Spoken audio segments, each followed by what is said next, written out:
All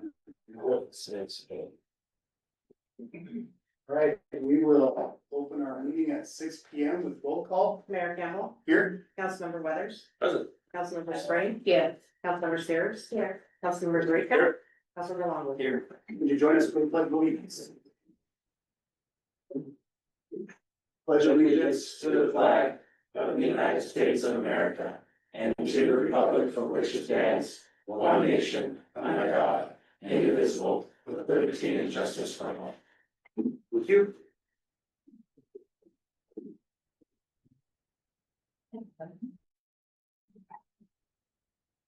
All right. Are there any amendments? Yes, we need to remove the executive session. We're not prepared, we're ready for that, we don't have the information yet. Make a motion to approve the minutes of the agenda as amended. Second. We have a first and a second. Any further discussion? Seeing none, all those in favor say aye. Aye. Opposed? Very soon. Council comments. Punxsutawney Phil says there's 6 more weeks of winter. What winter are you referring to? What we're having now is winter, so if it's gonna stay this way, He's at East Coast Beach. that's right. All spring. You never know. Can you say me? It could turn really quick, who knows? But other than that, I don't know that we have anything going on. We haven't had clouds on the streets much and haven't had to use our beet juice or whatever you throw. Well, yeah, sure, a lot about that, yeah. So, anyway, I don't have anything except go Seahawks. I second that. Anybody else? No? All right, and there's nobody signed in for audience participation. Which brings us to Abby. Hi, everybody. Couple of things today. So, for the past several years, there's TED and TAP, so the Technical Assistance Committee, which is geared towards staff through TED, and the TED, which is the Tri-County Economic Development District. I have been the representative for the past several years. Just wanted to offer it up. If someone wanted to be the representative or the alternate, right now it's myself and Dave. But if there is any wanting of that, wanted to give the option. Okay. We will continue. Yeah. As is then, all right, so, with changing over to RMSA, one of the benefits of being with the risk pool is they do appraisals of all of our buildings. They do an initial and every 3 to 5 years after that. So we're in the middle of that right now. It came out today. We'll be finishing up tomorrow. So we'll have actually true and accurate replacement costs for all of the assets. Source water study. So we've talked about that, and we have a consultant on board that we approved the contract last year.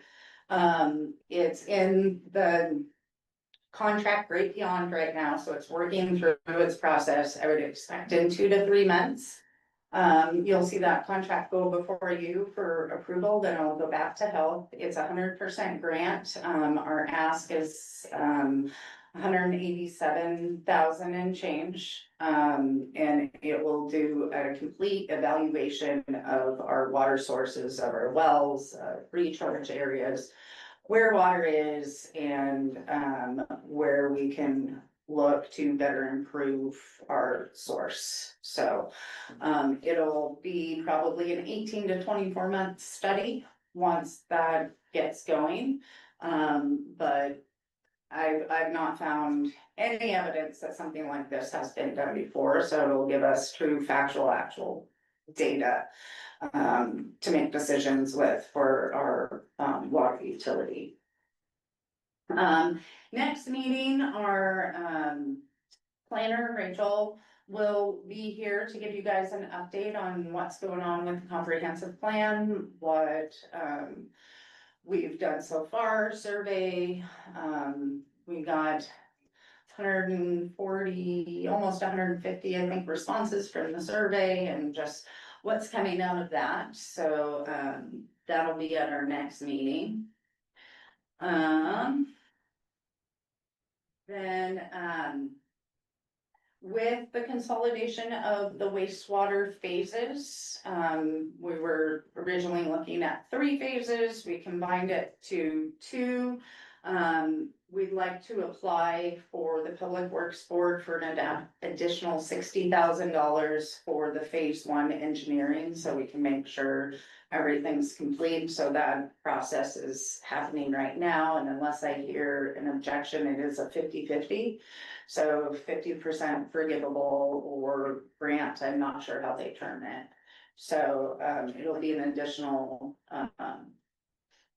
30,000 for repayment, but just so we can make sure that everything within that engineering gets completed for phase 1.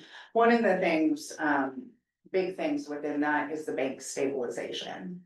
And so making sure that that bank is stable and gets done in the first phase. So do I have any concerns with applying for those funds?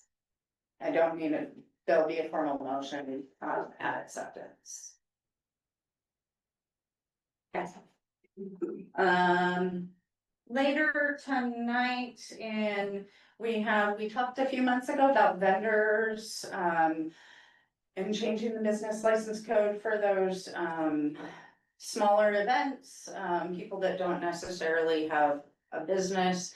I don't have the fee schedule prepared. I wanted to talk, our proposal is gonna be $10 per day, for that vendor fee. I can bring it next, but I wanted to make sure, you didn't have any specific questions.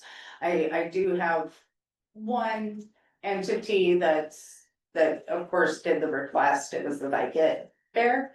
And so they've been asking, but I'd like to bring back $10 per day. We can do that unless council just wants to make a motion, and we can add it to the fee schedule. So that one's up to you. And so when you talk to the Viking, like the Viking, whatever, Mhm. they were on board with the $10 a day? I didn't disclose, I told them that there would probably be a daily fee, probably be something in the $10 to $20 range per day. There was no, it's just the Washington State business license and you know, I don't know if it was at the Viket or Ren Fair, but there was a woman who painted rocks, and she charged a few dollars for her rocks. She doesn't really have a business, so it's in lieu of those. So, but if you equate to what might possibly be gotten in tax revenue, this will, but saves them several steps. I did go to city action days week before last. And got the opportunity to meet with each of our representatives and senator. Talked a lot about what's going on both in Ponderosa County, ways that maybe do no harm for frontier counties, which is what we are designated, as a larger discussion. Senator Short was very intrigued on some of those, so in the off season, we'll be meeting with the port and Senator Short to talk about some ideas we have to help frontier counties, maybe something like being able to apply for grants, smaller grants, but with no matches. So that was one thing. Talked a lot about our wastewater plant. They're all very aware of that. Representative Abel has been on a tour of our plant. I invited both Senator Short and Representative Engel this summer to come out and tour the plant as well, because that's gonna gear up for next year when we ask for capital budget allocation. So got that opportunity. And then one more thing for you guys tonight, I was approached by Chief Stalking, Fire District 5. Had a failure with one of their engines. Asked Chief Stalking if they had maybe one they were looking to retire. He thought of the green engine that we still have that isn't in use, but is still a viable engine, for the needs that they have. And would like to know if council would have an interest at, giving them a governmental deal to have that asset remain in the county, but under their ownership. And Chief Stocking, I don't know if you can tag on to that. Yeah, unfortunately, we weren't able to go inspect it today. I've been at home with a sick kid all day and for Jeff, our fleet maintenance supervisor, lost his water heater, so we didn't go and inspect it, we meant to, but we know that it pumps very well, it runs very well, and it has not been used since this merger. We have plenty of equipment between the two of us. We value it and Got 11,000 miles on it, I think. yeah, it's got nothing on it. It's old, but it pumps, which is all they need. They just need it to pump. It's really good shape. Yeah, we valued it at somewhere between $5,000 and $10,000, probably at the $7,000 range max. If it was fully kept up, which is not a huge dollar amount, but for their needs and for good stewardship in this county, to keep that equipment in this county, we think it's probably the best option that we evaluated, if that pleases the city. Obviously, it's a city-owned asset, not a Spokane-owned asset. What's our value on this thing? Of what, Yeah. so the value at surplus would probably be in the $5,000 to $7,000 range. I would like to work out that I don't believe they have those funds. So Oh, we could just figure out something with them, because if they're in need, in that area needs that type of protection, I mean, it'd be who us to definitely provide that for the simple fact, A, we're not using it, B, if there's a chance that they need it, they have something on board. Very reliable too. Yeah. We get fun. yeah, so I can come back with kind of the lesser of what we can offer it to them, have a conversation with them and bring that back for formal surplus at the next meeting. If I see nods, if there's no objections to that, it's, and something we have, it truly is just sitting, and I think there's a lot of value that they can have out of there. For a very small district. My thinking is we don't wanna give away farm, but at the same time, we're also the county seat, so if we could give some of our neighborhood, let's do it, that's. Absolutely. Yeah, the one we did surplus, we brought in about 3,500, so, What they're saying. I'll probably present, I have to reference the correct things, but under 1,000. Yeah. Or give it to them for the least amount we can, so they can have that protection up there. All right, I will bring that back, and that's all I have for you this evening. Great. Any questions for Abby? I did not take that long. Good job. Right, moving down to staff comments, and first up is Chief Nelson. Hello. So I'll go over the last few months here, but we just guys know how many calls and that type of stuff going on. In October, we had about 193 total calls. However, if you take out our traffic stops, assists, and they're self-initiated, we really only had 109 actual calls for service, all self-initiated or assisted with agencies. In November, we had 173, but if you do the same math, we're actually on only 103. And in December, it was 171, but if you do the same removals, we're only down to 100 active calls, which is actually pretty good for us. Things are staying pretty low. Something weird every year here though, December, January, we always get a little uptick in vehicle prowls. It's just what happens. And it's a different group every year that does it. It's not like it's the same guys, but this year it happened again. We got a few cars hit pretty regularly, but we already caught the guy and had him in custody. So he's already been taken care of a lot quicker than the last couple of times because they happen to have some good cameras there that they were able to pick him up really well. We were able to hunt him down pretty quick, so that worked out really well. We've had kind of uptick this year, which I don't know why, because the weather hasn't been that bad, but accidents, we've had almost double what we had the previous years, so I don't know why, because it's, but it's happening, so that's kind of going on. Another thing we have uptick of this year, just because of political, I think we've got a lot of protests going on. I think we've had 3 in the last month, basically. They've all been cordial, it's been fine. We've had a few hiccups here and there through, but I think the biggest one we had is about 37 people, and it fluctuates down from there. The ones that we've had, it's all no kings and anti-ICE protests is what's going on. And we found out they coordinate with, it's actually people who they pay in Sandpoint, who does it in Sandpoint. And they do it for 2 hours there, and they ship everybody over here, and we do it over here. So they're not even, there's a very small percentage that are local, but most of them are actually from Sandpoint, or actually are paid, or what you want to call organized protesters to come here, just to cause trouble.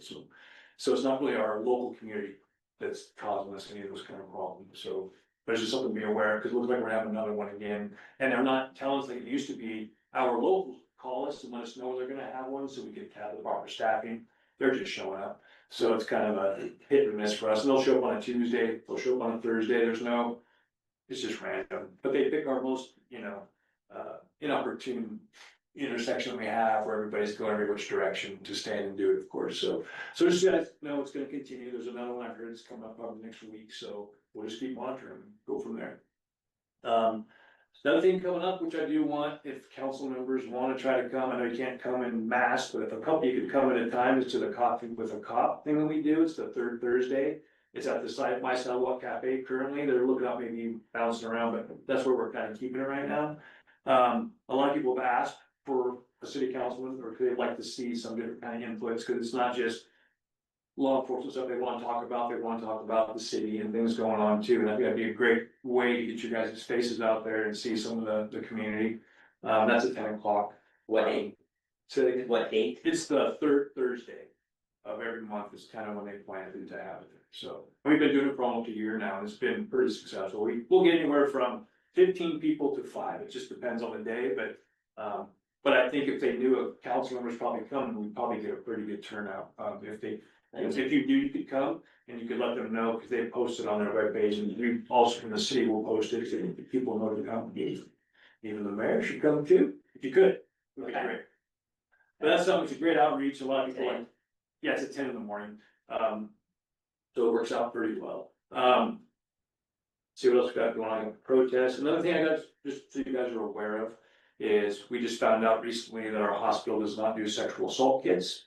I'm working on that problem with all of our partners here in the community, and we're gonna try to get that changed, because it really causes a logistical nightmare for us, an evidentiary nightmare for us, and an emotional nightmare for the victim. And it turned into a 2-day roller coaster ride that should never happen. So our community, that should be something that we should be able to provide internally. So, or when I say internally, through our own community here at the hospital. So we're gonna work really hard to get that back on track, because to me, that's just unacceptable. So Is it lack of somebody that's trained to do it? Is that? the truth is, it's just the hospital chooses not to do it. Okay. It's free training, free everything. Harvey runs it. They donate the training to everyone. They just and there's behind the scenes stuff, but ultimately it needs to be changed. So, That is a shame. Is that a conversation that maybe the city should have with the hospital board or the CFO, CEO, whoever that is, these days? That, So we are gonna have that. We're putting a meeting together with her currently. And then if it doesn't work out, or whatever reason there's pushback, or they choose not to correct their side of the problem, then it'll be going to the commissioners. That's what we'll do on top of that. So like the hospital board, I guess, is what we'll do. So I'm hoping it can be done at their administrative level. They should be able to do their administrative level. It's just they check a box, say, take the training and you're done. I mean, it's that simple. So they just choose not to, or whatever. So something we're looking at pretty hard and get that fixed for us there. Another thing I'm also looking at doing, so you guys are aware, is we're getting with all the local churches through us and with Family Service and us. We're gonna put together a kind of a separate response group for our homeless, and we don't have a lot of homeless, but for ours that are walking the streets. And for the people that are really hurting for money in this community, they're gonna do another little board where all the churches, the plan is to get all the churches involved with their leaders. So they all donate people and maybe some money so that we can actually single point assist Family Services with that process from the community. Because right now there's so many disjointed things going on, and we're small enough, and we have a lot of churches here in town. And I think for them, it would be a good way to focus a lot of energy on our community and get everybody on the same page. And by all of them bringing their sources to with one board that manages that, I think we can do a lot of impact. So I'm kind of orchestrating getting that going, because I really think that would help, because I got a lot of people out here that I just can't do anything with. County sure just can't do anything with, but if the community can step up and we have some resources and money and volunteer time, I think we can change some people's outputs, and I think we can make some difference in our community. So that's something I'm working on pretty hard. That hopefully the next couple of months it comes into fruition. So that's going. And then just so you're also aware, we just had a big meeting on AT&T push talk radios. I think you guys are probably excited about it too.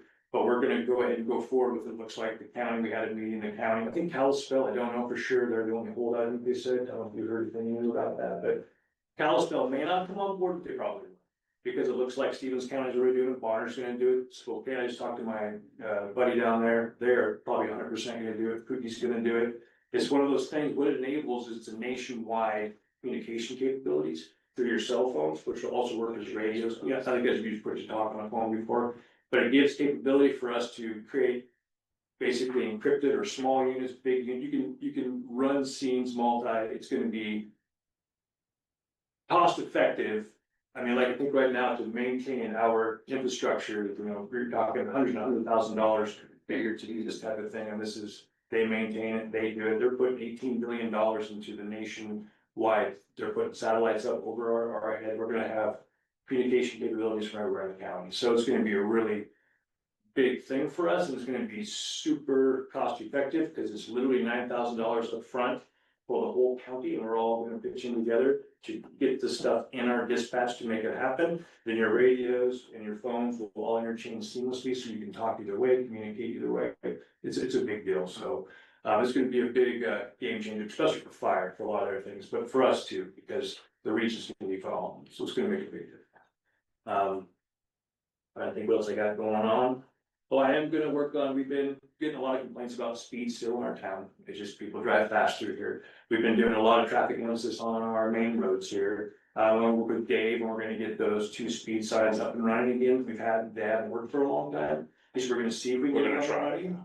And if not, I'll find a way to get something that we can get them updated to where they will work. Cause I think they're an asset we've had that just haven't been working for a long time. They're solar, but does it recharge a battery? It doesn't work in the winter very well, we always put them down in the winter time, but we try to get lithiums for it, and it should last longer. They have a palm pad that do run them, and it wouldn't link last time they tried them, but we'll try it. Yeah, and they got you can get pretty good batteries today that hold. Yeah. So I think we could Lithiums will last, it'll last. I mean, they're not perfect, but I think those. and they're cheap too. Sure, yeah, so yes, I mean, besides that, everything's going great, everybody's happy, the schools, we have our school resource office still, things are going really well there, so. I mean, that's about all I really have, unless you've got any questions. Has things gone well since we put in the curfew? Yes, in fact, I mean, there's always gonna be the oddball, but on the whole, that's gone down, we've had those kind of calls excessively, I don't think I have any heartbeat in the last 3 months, we've hardly had any since it's been put in place. Well, the last 2 months, I guess we put it in November, but I think we had 1 or 2 after the 10 o'clock time on the juvenile. So it's been much better. Thanks. And we did a big education push to the school, so every class got a training on it, so every kid, there was no excuse, no kid already wouldn't know about it. In fact, I think the only problem we actually had did come from Priest River, so it wasn't even our kids, so. So I'm assuming the prowler wasn't It was a grown person, grown man, 2 couple of them, And then, go ahead. No? The 9,000 for the whole county, that includes police and fire, That's everything. so it's really spread amongst a So bunch. what it is everybody already has phone services, so the phone we're already paying for. So that's part of the plan, but the hardware they need to make it where it meshes with our radio system and then our dispatchers can just, basically put it in and out is just 9,000.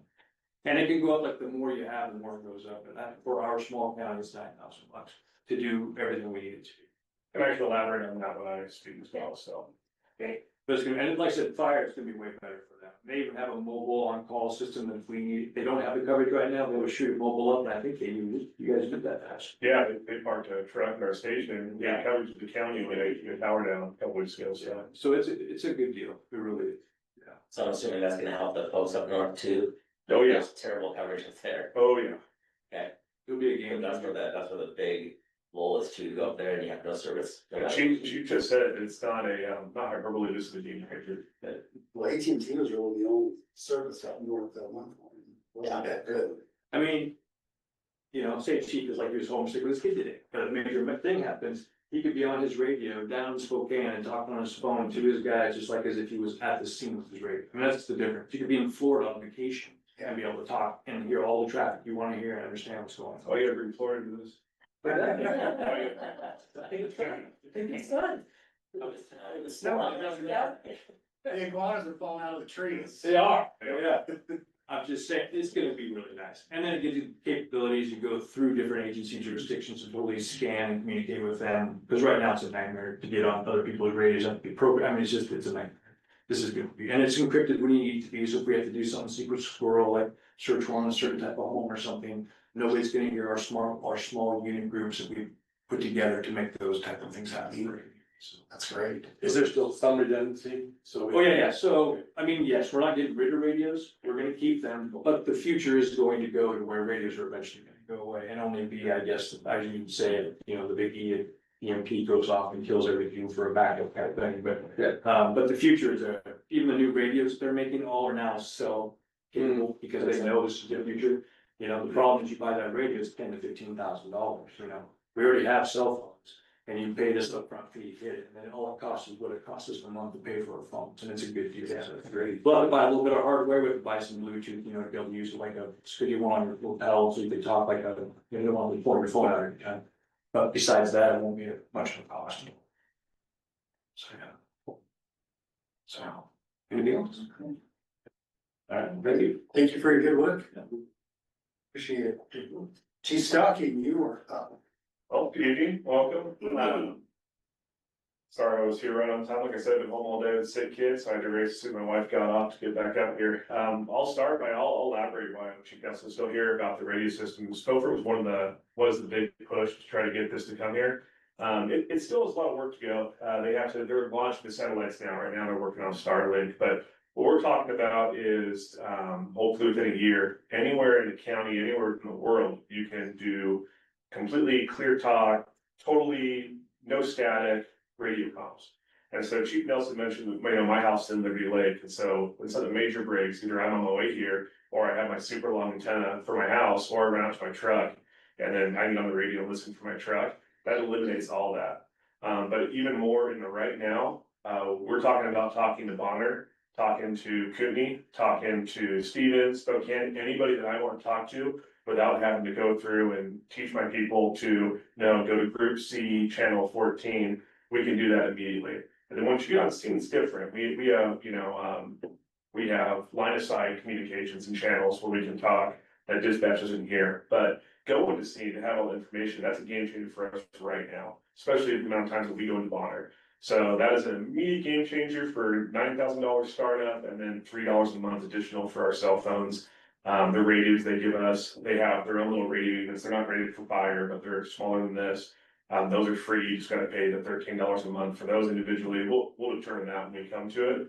But for the startup cost, it's nothing. Spoke offered to pay the entire startup cost as a way to get this to come have a meet at the county. We said we'll pay for the whole thing.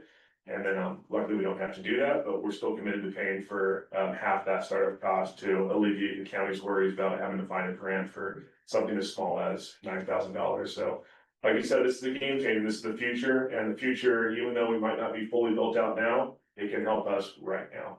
So very, very excited about that. I'm very happy to be on the forefront and happy for Chief Nelson's acknowledgement and he was behind that. I think that you all got my update for Q4. Let the record show, I sent it almost a month early. Yep. So the big hitters were we increased the call volume from last year, pretty much right on line with what you expect for fire and emergency services with our growth, about 10%. Same with the city of Newport. We're very fortunate that we have not had the amount of calls in the city that we did last year. At this time, even going into 26, we were a lot busier within the city last year than we are this year. Maybe it's the winter not being as crazy, maybe not, I'm not sure, but we haven't had any major incidents since the minor hazmat spill at Saffron to report. That's very good, because as you guys know, last year we were cranking in the city.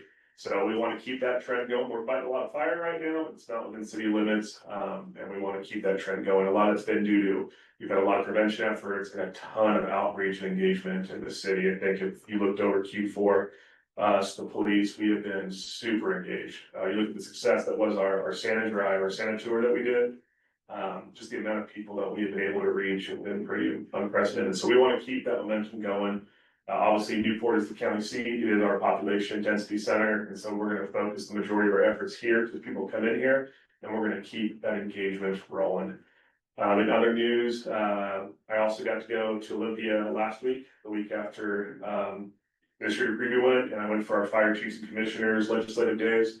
That was a great experience. I also met our senators and some of our representatives, and I pushed. We have an agenda for fire chiefs and firefighters, but I also was very heavy into Pondere County. They were very excited to see a fire chief from Pondere County go to these. Apparently, it's not ever been a normal. So they had questions for me. They bypassed some of the bigger people from Spokane and want to know what's it like in Pondere County, and I pushed more of a message of resiliency, support our frontier counties. What works for them does not work for us. Same thing that we're all kind of talking about. And I pushed it from a fire side just to try to keep our momentum at the state capitol going. I guess lastly is, this will not calm down, as there is a ton of negativity out there right now. There's nothing to do with Spofer. We're very much removed. We're the city of Newport, but if you look online, which I hate to do, but you know that I didn't even have my Facebook activated until I took this fire chief's job.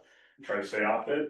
There's a lot going on at the county level. There's a lot of negativity. Our position, it has not changed. Now we have no position in what happens north of us because it's not appropriate for us to do so, but we are closely monitoring what's going to happen north of us at a fire protection level and EMS level, and we are ready to meet any need or any challenge that comes down that way. Spofer is fine. Spofer's on a great trajectory. We're hiring lieutenants, of which I expect the city will help out with coming up, and we're hiring more personnel. We're in a great position. We are aware of what's going on. We just don't have a position. We will wait and see how we can best continue to serve, and also address our neighbors going forward. So that's the end of my report, unless there's any questions. Can you fill me in? How has Beaufort been? You guys have to reach out to like the fire district for it. Have you guys handled it that way for mutual aid, or what does that look like for you guys? That's a great question. So mutual aid has been very interesting in this county over the past year and a half. We track everything. It's no secret. We had not received mutual aid. We got it once a couple weeks ago. We got mutual aid response for a structure fire from District 4. That was the first time in 8 months we had received reciprocal mutual aid. When mutual aid, as you know, when you're not getting it back, it's no longer mutual. It's not reciprocal. So we did get an engine company, or we had 2 single person units from 4 for a structure fire we had a couple weeks ago. That's awesome. We'll take all the personnel we can get. We're lucky we can handle most all incidents in Spofer in-house with the amount of personnel that we bring. But that was nice. That was the first time though. That would be the exception, not the rule. So we're still watching that very closely. We went to District 4 last year. I believe it was 67 times. I don't have the numbers right now, so I'm talking about my binder with no response. We're okay with that. That we are here to help our neighbors. There comes a point where that's taxing though on your district, and that's not cost effective. We're not at any point where we want to make any hard lines yet, or we want to come down or make it a big deal. We're still closely evaluating, especially with what's going on up there. Will they annex? Will they not? Is there something else that has to happen? Will there be a conversation with Spoke? We don't know. So we have the numbers. Numbers have not been good, but we are closely monitoring going into the future to see what our best move might be. That's the question. Yeah, perfect. Thank you very much, Chief. Thanks for your hard work. Thank you guys for having me. With that, I'm going back down south to Your state is good. Hi, Public Works Director. You're up next. The Monterey or road restrictions went on with the county and us today. Just because it's so warm, there's sun frost, so we'll see how long the cold cools off again, they'll come down probably. But we kind of went with the county when it comes to that. And it tears up the roads if we don't. So we put those up today. We haven't been using a lot of the de-icer, but we went to de-icer, and the time we did use it, it worked really good. really good. It was really slippery that day, and we went out and it did take one pass, and by the time they came back, it was all de-ice. Nice. Yeah, it's really fast, and you don't use a lot of it so far. I mean, it works really good. So I think that'll be, we don't have to sweep it up either, Yeah. which is nice. So saves us money that way too, with the sweepers. It's a high, expensive unit to run. We've been, since it's been so mild, we've been working on street signs. We're gonna work on the speed signs. Probably tomorrow I'll get on and pull them apart and see what batteries it need and get going on that. We've been doing maintenance on our equipment and getting ready for our summer fun. So everything, you know, got used a lot last year, and we're having to do some work to it and maintenance and services and all that. So that's a good time to do it when it's raining and cold out and stuff, on top of what was other stuff. I've been working on water maps. We're trying to get a good map set up for our water mains, and then GIS them and all the meters and all the valves and hydrants and all that. So I'm trying to get all the maps as close as I can from what I can find out and know. And I'm just about there on that, and then Bryce is gonna put them into the GIS for me. So that'll be really a game changer when, you know, we get snow, I'll be able to find valves or meters or any of that, or when we're doing locates, we can just go to the map and it's right here. So, cause we have a lot of locates we're doing now, it's like more and more every year. And, it's been an issue in the past trying to make sure, I mean, it's on this side of the road, not this side of the road or what have you, so. Pretty much got it figured out, I think. Probably not perfect, but it's really close. In the past, a lot of the maps, I got Sewell's is trying to find all the maps for me that they have. So hopefully I'll have some more of those coming up here. And that'll be nice. We built with the icer tank, and that saved a lot of money. I got a tank from Spofer, and I built a spreader bar, and we did the frame and everything for it, and so it saved us a lot of money, so that made a big difference. And it's all done and on the 550, and you know, we had a 6,000 gallon tank there full. So if we do get winter, we're ready. So, you know, we cleaned up we had some big piles at the FGM, well, we had PUD ground them up for us, so we, instead of trying to haul them out and stuff, so it looks a lot better down there. So that's nice. What else? We went through our loft down at the shop, because we had filters from equipment we've had a long time ago, and cleaned everything up and organized, and it's looking really good now. So we'll have good inventory of everything. We won't have to go buy something even if we have it. We'd be way more organized, so. Yeah. You guys have any questions? Short and sweet. The light by Kelly's, the crossing lights, can you check on those tomorrow? Yeah. We went by there this morning, they're not operational. They're not? No, cause when you push the button, it doesn't. I'll check them out. Somebody knocked one of the button things off the other day. Yeah, both sides, we checked both Okay, sides. yeah, we'll check it all. We'll make sure it's good. Check on those guys, cause still gets dark out there, so like. Yeah, still no yeah, problem. there's a lot of crossing. Wayne and Paul are really good at those now, so Yeah. they'll check them out. David, we got exclusive de-icer, do you still have? I have a sander and it's in a dump truck, but we'll use the icer if we can, you know, unless we have a problem, you know, or if we get it really bad, we can do both. Okay, So, just yeah, pass it on to the neighbor from the after. yeah, if we have to, we'll do both, and yeah, it was really icy that day, and it made a lot of difference. Yeah, and it was fast, even just really fast, so. Great. Yep.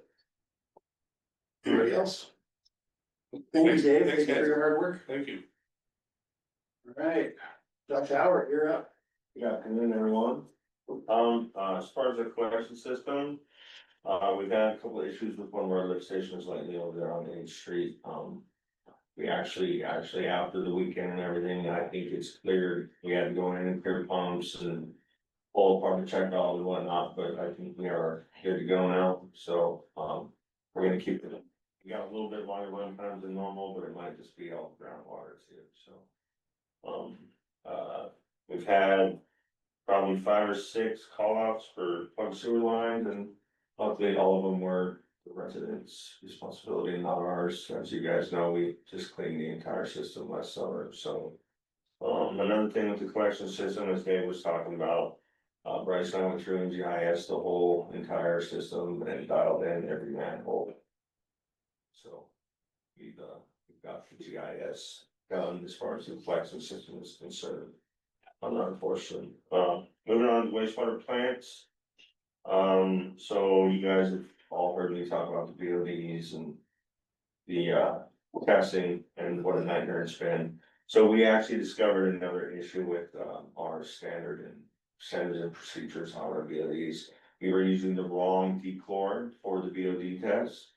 So we actually got some SOPs from Anatech, it's a lab in Spokane. We went through their SOPs and we found that little detail. The difference is 3 letters between the right chemical and the wrong chemical.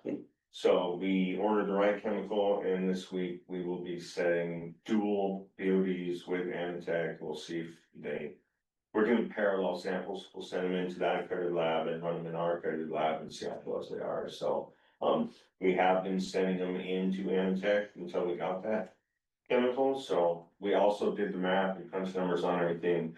And with manpower and everything, it's actually cheaper to send it to the Spokane to Anatech. But I'm not saying we're gonna give up our lab accreditation on that BOD or anything, but it's a good backup to have when we're having issues. So we're getting it dialed in, it's taking months, but we're almost there. So it's a hard test and it's a lot of stuff to it. So, let's see what else. Okay, another thing we're doing, of course, is it's annual report time. So I'm working on all annual reports for the wastewater. We've been doing with JB a lot. We had a big meeting last week, on-site meeting, and we went through a whole bunch of stuff down at the plant and old abandoned pipe, trying to figure out what's what. We've got to locate several valves that are in ground and buried. And we've also got to exercise and figure out what valves are good, bad in the entire system at the plant. So that's gonna be interesting.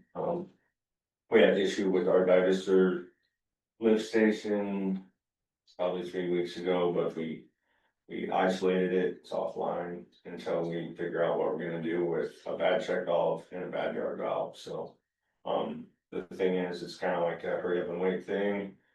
We can get by without it, it makes it a little tougher, but that lift station is going to be fixed and upgraded, so we're trying to decide how much money we should throw at it, so. We'll figure it out when the time comes. Right now, we're getting by with just using the trash pump and pumping the decant over to the aeration basin, so. Let's see what else I got here. Other than that, we're just working on a bunch of little projects, doing hand railing stuff, running equipment. It was installed like the basket screen wedge and stuff like that. Just organizing and doing little projects. It's winter, so it's been a good winter. You guys got any questions for me? As the new guy, what's BOD? Is that the actual Biochemical oxygen demand, it's a 5-day test. Okay.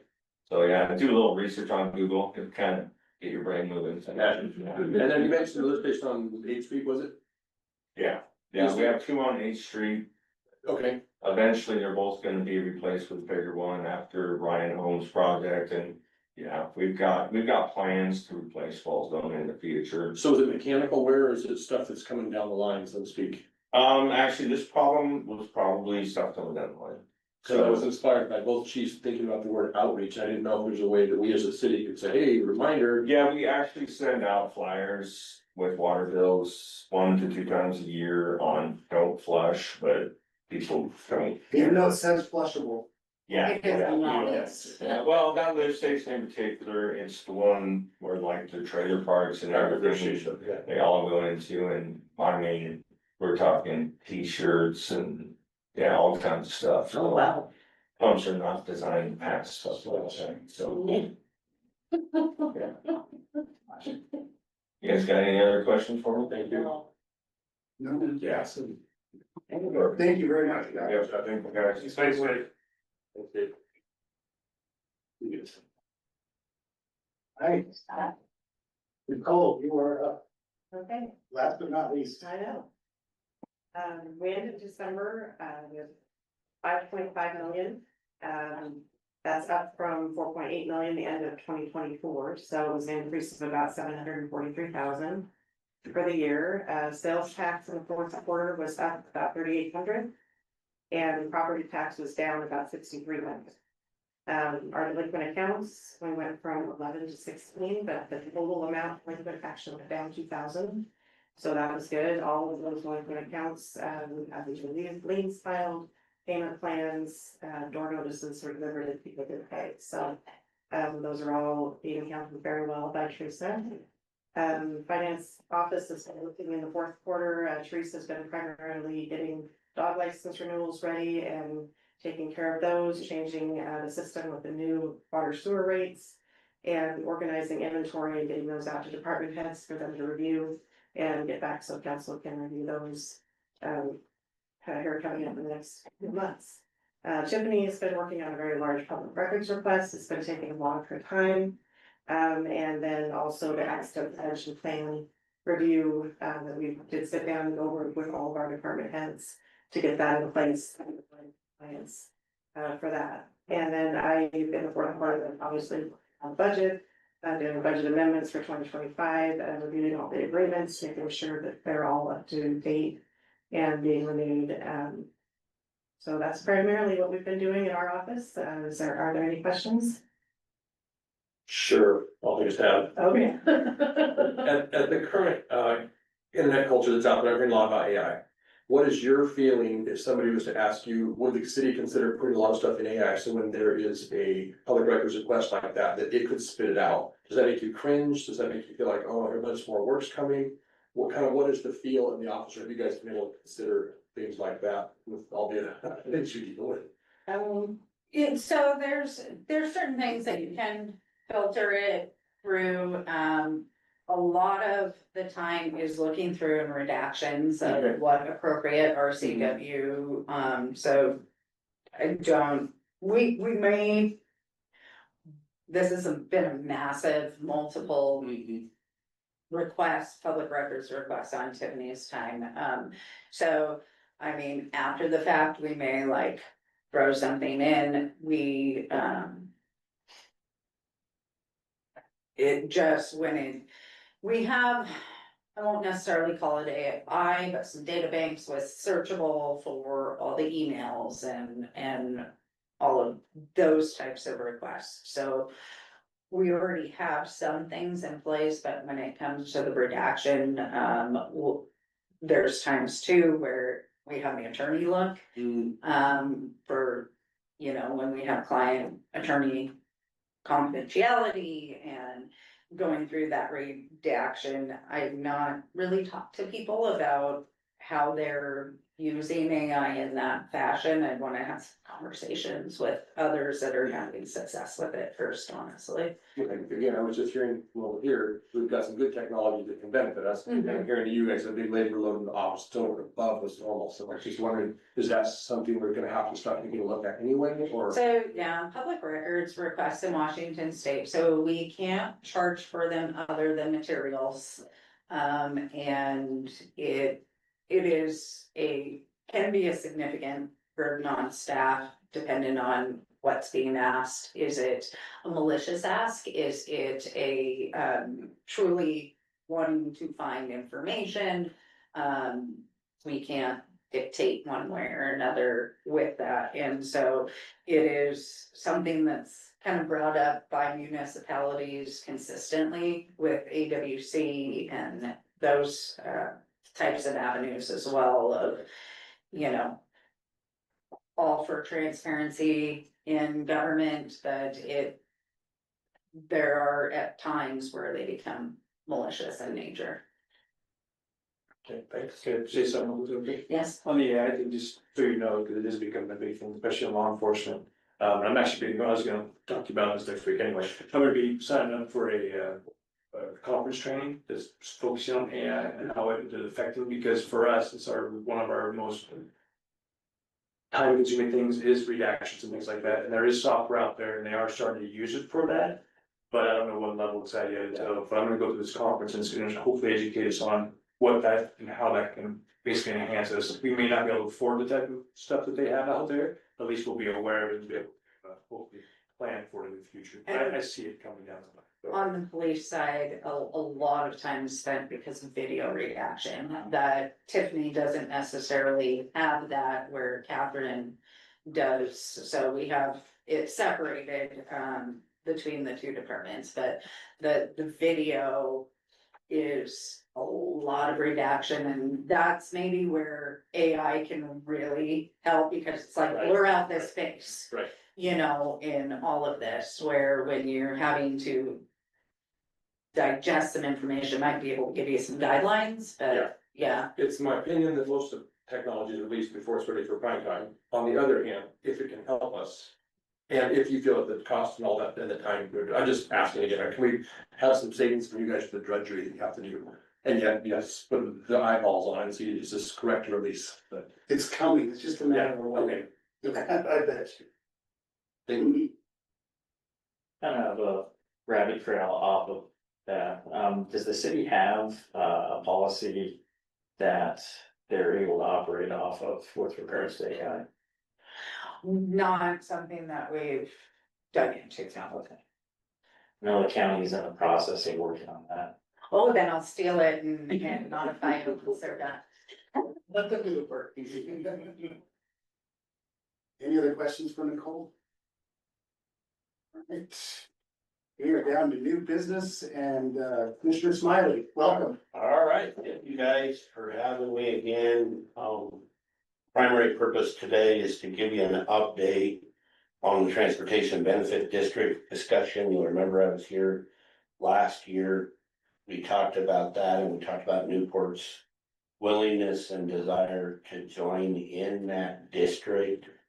I got some more legal counsel since that time, and there's been some changes in the proposed structure of the Transportation Benefit District, and I feel like I need to revisit that with you guys, give you an update of those proposed changes.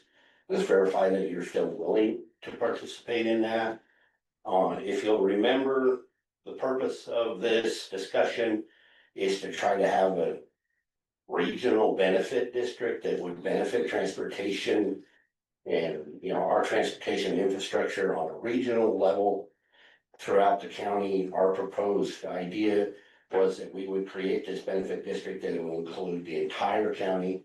That would be the map. And initially, as I proposed it to you, the Board of County Commissioners would comprise the de facto board of that benefit district. And that's where it was in air. And I got ahead of our legal advice. Okay. And we can only do that. We can only be the de facto board if the Transportation Benefit District does not include other legislative bodies. We were proposing that all of the towns join us. And with that structure, the law requires us to create a standalone board. And that every legislative body that is inside that district would have representation on that board. Okay, so a subtle but significant change. So I'm going back around to the towns. I'm letting them know that this change of the proposed structure. So as it stands right now, in the RCWs, the way I read them and the way our consultant reads them, it says the entity that is creating a transportation benefit district, its legislative body shall be on the board, and a representative from every other legislative district shall be on the board. So if we look at the 4 towns up north, plus Newport, that's 5. And then we have the Board of County Commissioners, that's 3. The Monterey County Treasurer would be the de facto treasurer. And I would see some staff, that non-voting staff, probably as staff representation on that board. Also, Abby and I have had several discussions about this. You'll remember, we talked about the dispersion of any funds, and this purpose of this, of course, is to gain revenue. And the proposal is that we would have a sales tax increase. that would gain these funds. We've discussed it, and my proposal is that we continue to go along the lines of a dispersion of funds based on population. I think that, as I understand it, those terms would be spelled out by that board. And so we can't ahead of time say, this is what it's gonna look like, but rather that board would create those bylaws in those terms.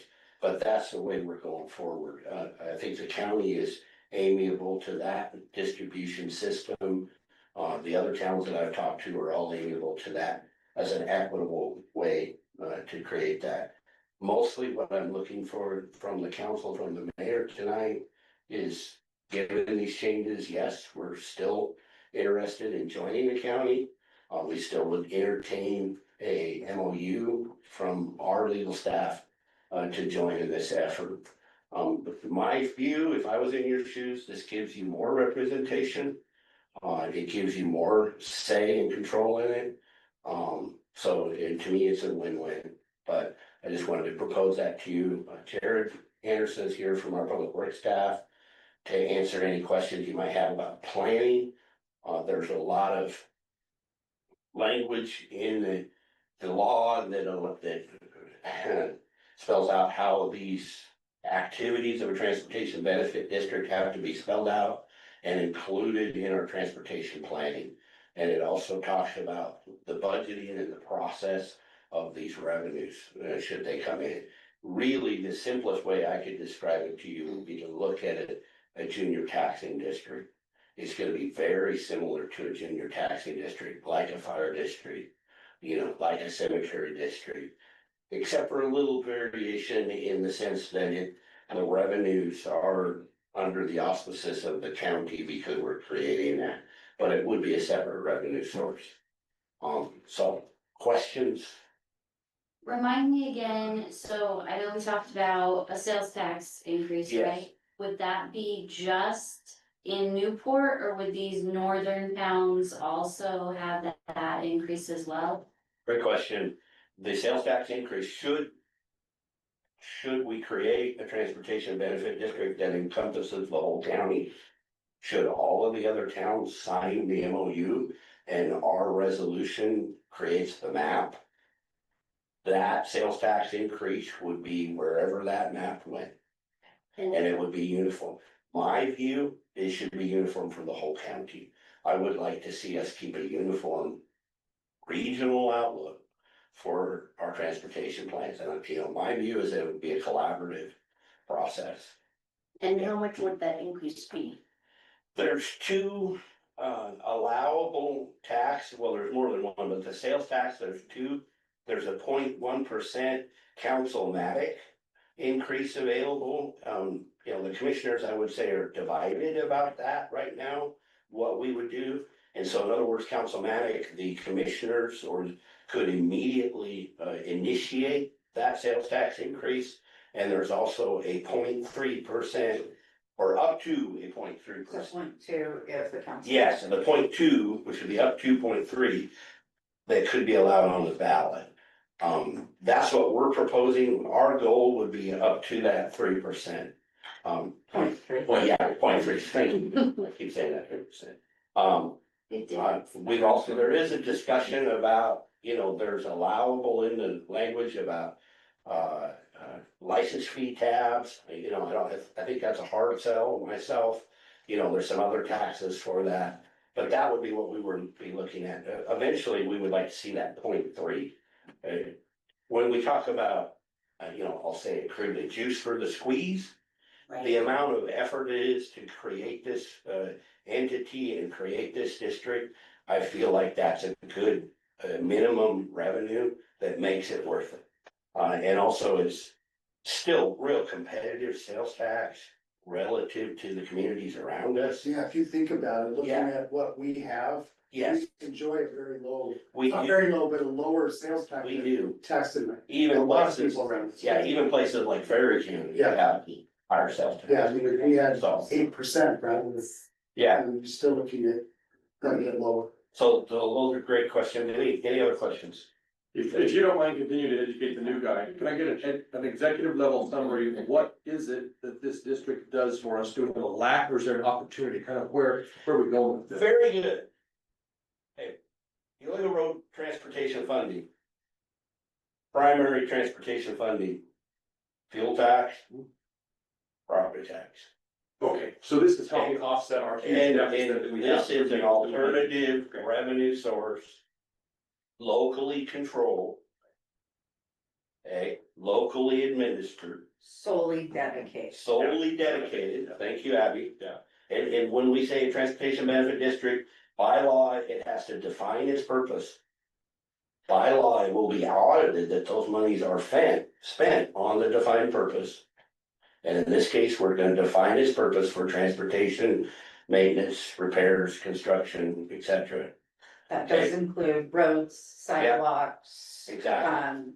Pedestrian safety, all of those are encompassed in that transportation. So it allows us under the law to have a sales tax bump for that purpose that is administered on a local level. We control it. The board would control it. We collect the funds. We know where they're going. In my mind, that's where we need to be as a community. Property tax is too high. Everybody agrees, I think. I hope so. And, fuel tax is too high. I think everybody agrees. And we don't know what happens to that money when we send it to Olympia. We know it's not coming back here. And so this is some way for us to kind of get a handle on our infrastructure and try to at least stem the decline. You know, and that's, you know, I'm not very optimistic about, but at least maybe slow the decline of, you know, and as far as Ponderay County dollars go, this is not gonna fix the problem, it's gonna slow the decline. Does the board that gets created, do they create the guardrails then so that down the road somebody gets a wild hair and says, let's build a monorail between? Or, well, we kind of like keep our mission creeping. And remember, it's gonna be a defined purpose, and remember also the bylaws would be created by that initial board, and it is almost self-governing because you're talking about a group of 8 people from the community. You know, if you can get all of them to agree on something, it's probably a pretty good idea. Okay. And so that, in a sense, I'm happy with that, with the broader representation, I'm totally okay with that. Because to me, that does limit the power and authority of that group, is self-limiting. And I think for my purposes, that's a good thing. You know, I think that the areas where we would spend these revenues, I think we would all have a good solid agreement. And we're not talking about, we're not building no monorails. So to add on to that, so what one of the discussions, Brian and I have had a lot of discussions of how this could be framed, what are possible ways when bylaws are written, could it be framed? Is 50% in a pool of projects that everybody votes on and 50% based off population. It's 100% based off population. So it's everybody within that, say some of it is population based, you will not in our lifetimes even get enough for even the planning of it. So it's targeted to address specific issues each community has within. So it would be one of you as a representative to that board to help create. I have asked, you know, if this moves forward, creation, I'd like to be part of the staff input along with the county. The smaller towns, I don't know, have the expertise within their staff to sit on that, but also an opportunity to maybe coincide some projects. You know, say there's a repavement of Deer Valley that makes sense for it to partner on First Street to have a larger project within that. Help with what I see a lot is, you know, the transportation improvement plans, our 6-year transportation improvement plans. Newport does ours, I know the county does theirs, I think the towns are maybe a little bit behind, so having that representation at that board, you know, that there's staff there to help guide them or connect them in the right places. So that we can have more of that countywide, that roads are being taken care of. And the amount of revenue we're anticipating, it's a little bit nebulous to nail it down. Sales tax revenue is a little hard to nail down. I would say from what I've queried everybody, we're talking between $400,000 and $600,000 a year total. If our sales are historically where they have been. So it's not a ton for Pomeroy County, for some of the projects we're talking about. This would be a thing where we would literally have to save up.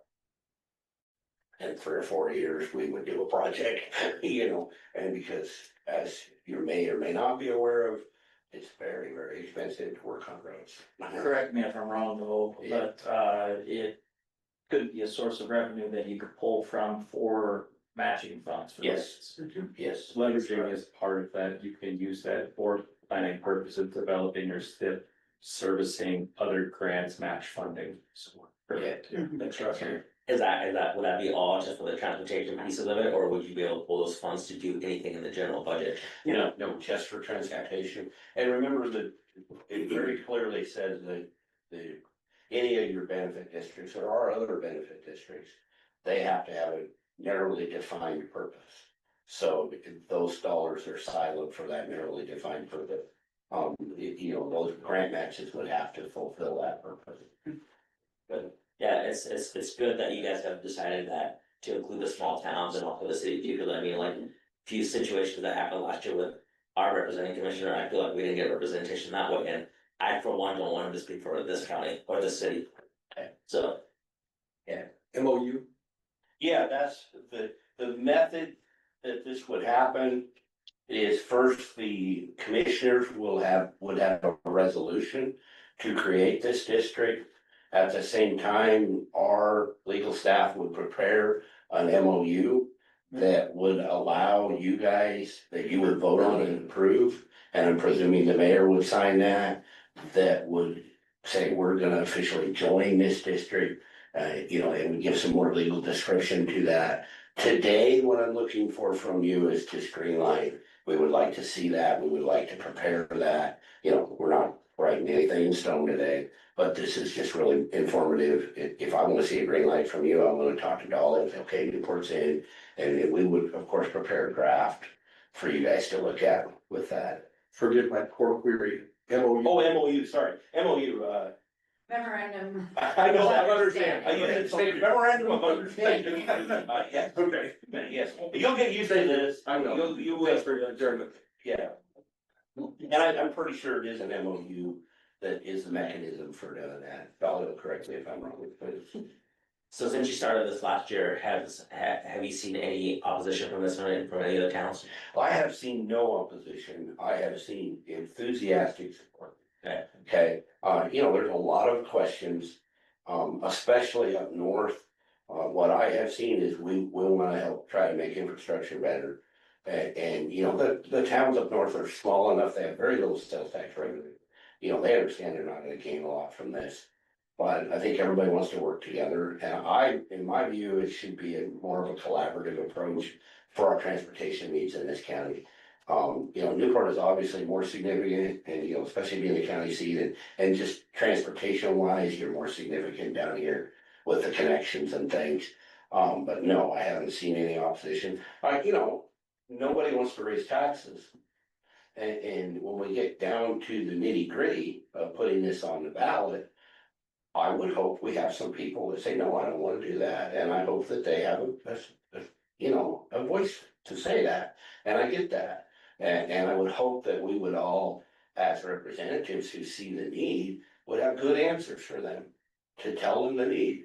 And that's one of the reasons I want to do this, is so that we all speak with one voice. This is what we see. We see our infrastructure deteriorating. We don't have the revenue to fix it. Voters, how would you like us to do this? This is one solution. I, for one, as I said last time, I'm tired of people coming up with complaints about what's wrong without coming up with solutions. And this is one solution. Is it the best one? Well, it's the best one I could come up with. Somebody comes up with something better, that's great. better than the license plates. Yeah, exactly. Just $20. Yeah, yeah. That would be the proposed increase. Yeah. That Yeah. Cause they listen to people so well. Yeah, and this is, you know, this is one idea. So, and as far as us, I cannot see any anticipated revenue until at least 27. And, my timeline, if things went well, we would think about this going on the ballot in the fall for the sales tax portion of it. That's coming up pretty soon. It would be. It is, yeah, it's rapidly approaching the end of clicking away. Any other questions? And so unless I look around the room and say, oh, heck no, I'm gonna go forward with, and I'm gonna tell Dolly that Newport is on, and we're gonna continue to do this with all the towns. And then we're gonna start working on an MOU and more structure. You might see me again a couple of times, as we get more information. And we put it on the ballot too. Yes, Yeah. yes. One of the questions that, Abby had, and I'll just tell you that, Abby had a question about the cost of putting it on the ballot. The county will bear those costs. I did look it up. The creating entity bears those costs of the election, so that would be the county. Is that the November ballot or like the May, like isn't there? Don't hold me to that. I have some goals. I think we're gonna be a little bit, we're gonna take a look at what else is on the ballot. We're gonna try to be, careful and good stewards of our money on that and try to do that wisely. But right now, that's what's in my mind is the November ballot. So I think all other timelines have already Lapsed. Yeah, you might be to right. get it in the spring, and Yes. so the done, I For sure. believe has the April's big deadline, don't quote me on that, but Yeah. I believe that sounds right. And if you recall, Councilwoman, there is a voter education period that we'd like to. Yes. For sure. Yeah, and we want to spend some time on this. If you guys will remember, Craig Jackson, our public works director, spent quite a bit of time kind of outlining the situation of our county roads and how they have not gotten any better. And the state budget situation, of course, is dire and gotten worse. And so, if they're not gonna come sweeping in here and fix our problem. So, And the county, the city has, as the small towns as well, has the transportation improvement board, that funnels funding for preservation.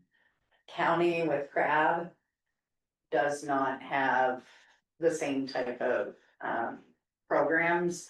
It's a conversation I threw at some people to start for frontier counties. But still having those conversations because, the transportation network in the county as a whole could use improvements, and if enough voices talk about it, maybe they'll listen. yeah, I would say this is probably less than half of what the county, and it's an educated guess, of what they really need to just stop the decline of our infrastructure and to maintain it at what we should. And so we have a piece of infrastructure that belongs to the citizens of this county, and we're letting it deteriorate into nothing because we don't have the funds necessary to maintain it. And so, you guys in the town are well aware of the cost of keeping infrastructure. And you're well aware that should you have to replace that, you could never replace it. So we're in the same boat. It's just a little different. It's different than water lines. It's different than lift pumps. It's the same thing.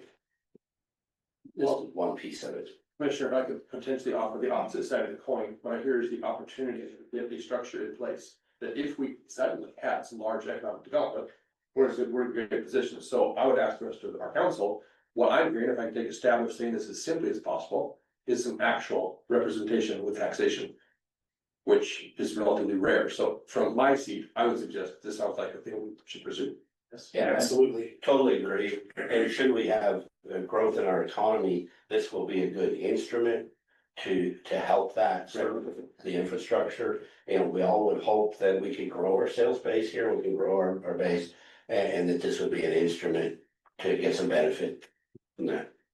Yeah, for the education purposes too, target that front end user, which is the businesses that generate those, but then Yes. the end users on how that works out, so I think the education process throughout would be great for the simple fact that we're upfront, honest, it's getting there, and there's nothing to hide, it's just upfront and just go get it. So I think, you know, targeting those two entities right away would be super good for the simple fact that everybody says, you know, once you hear tax, everybody goes, no, yes, no, right? Yeah. And so why this is happening and how it affects you, because at the end of the day, the end user, you don't necessarily have to buy it, right? Yeah. But the businesses are gonna have to have it, and they're gonna have to have that, so we're coming that way, and I think that's a good education piece where people will upfront, and let's get it going out there. Absolutely, and you know, you're a business owner like I am, most people don't think about sales tax, but as a business owner, you think about it a lot, because you're charging it, you're paying it, you know. I just pay quarterly, Yeah, I pay monthly, so, yeah, I know what it's like. So, okay, any other questions? I'm gonna take up all your time. All right, thank you guys, thank you, Abby, Thank you. thank you, Jared, we really need you, but thank you anyway. Appreciate you and your body. Yeah, thank you.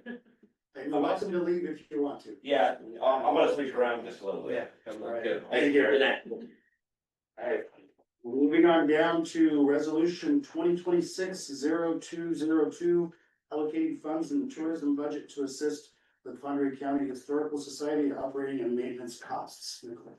So this is what the council asked me to bring back after our discussion with Sue at the last meeting.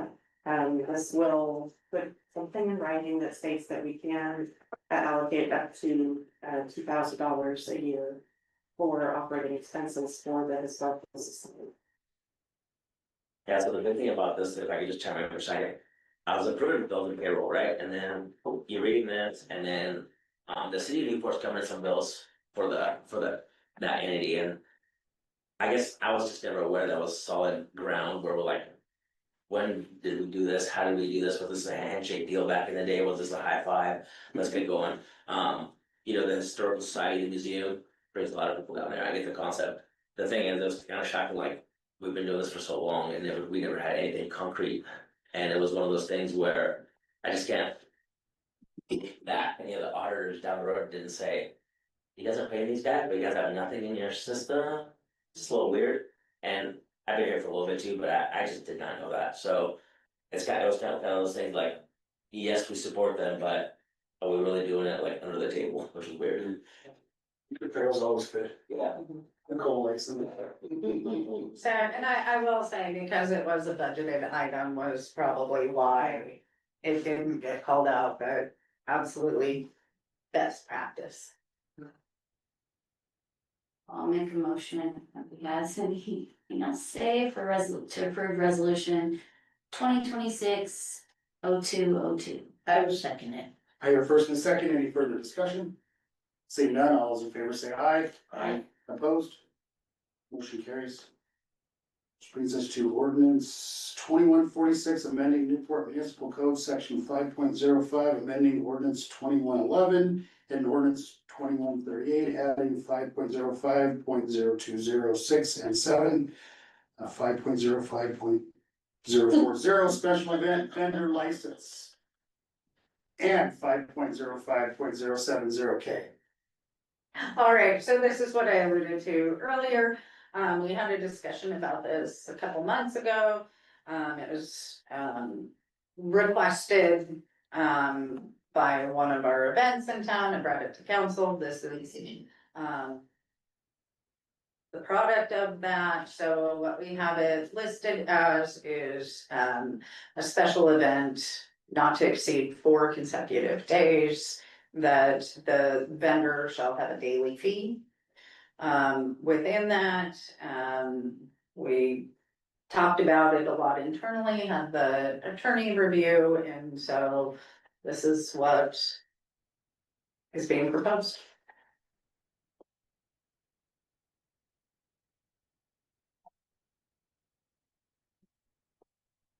How would this, my question, I'm trying to go to it, but how would this affect, like, we've talked about having a food truck place in the future, possibly, like if they're moving to another, because this says if they're changing to a location, or if they're doing something, they have to reapply every day. Yeah, so this is for public property, so on public, so if it's on private property, that's not what we're talking about. That wouldn't be this process. This would be And typically something in one of our parks that they're having an event, and so if. This is for the one-offs that don't operate within Washington State or truly have a business. So I think with the food trucks, they're already licensed through the Department of Health, they better have, so. That scenario isn't addressed in this because that's a, That makes sense then. I guess maybe the other question would be then, when we come to the farmer's market, do each individual foods or just? so agriculture is a different, farmer's market and agriculture, are a whole different beast that don't really play by these rules. There are vendors down there though that. That are under the umbrella of a farmer's market that's governed by USDA, and it's a different beast. So if you sell like flags and you're the farmer's market, then you're exempt. Hey. It's, I can dig into it more, but it is, when you fall under a farmer's market umbrella, it is very much a different. So everybody needs to establish a farmer's market and then you're covered. So my business, I'm gonna change That's that. what's good. I mean, like, so you say identify the farmer's market. The 3D printers? The Renfield farmers market. It's funky farmers market. Yeah, one of the things that I always want to question is. When we have some kind of a festival, a fair or anything like that. Like, the little mom and pop things that they sell little trinkets, pay Ross, I think those are outstanding and I think that's the coolest part. The one thing that I always look at is when you have a business maybe possibly crossing from the Idaho line and they come this way, like, how do we know? How do we know they collect sales tax? How do we know? We cannot track any of that. Yeah, so if they're primarily doing it in Idaho and we're also have created the vendor license that they have to display as dates. So that's all included within this. It's hard, that's why I propose the $10 that I'll bring back that kind of counteracts. So maybe they do all their business in Idaho and they're coming and they're not getting a Washington State business license for that event. They have to have the vendor's license or show, have that. So it would be probably in lieu. Is $10 enough to cover you guys' administrative costs? Talk to Teresa about that. So it's $10 per day. So if there's a 3-day event, it's $30. It's $10 a day per. So I believe with the amount of events that we have, it'll be a busy probably week prior, but I feel that will cover the cost of time and in lieu of any sales tax not being collected. Some of these, I think, if they made $200, they're really, really good. As long as we cover you guys in 10 hours, I think that's good. I mean, like, we don't want to go backwards. Yes, so a lot of discussion about what does that look like? How do we do that? Do we make, the organizer do this? Do we have, because the organizer does have to give us a list of everybody who's going to be there. And then that just checks off, here you go. A receipt for the days that they're. Who's the vendor police? I mean,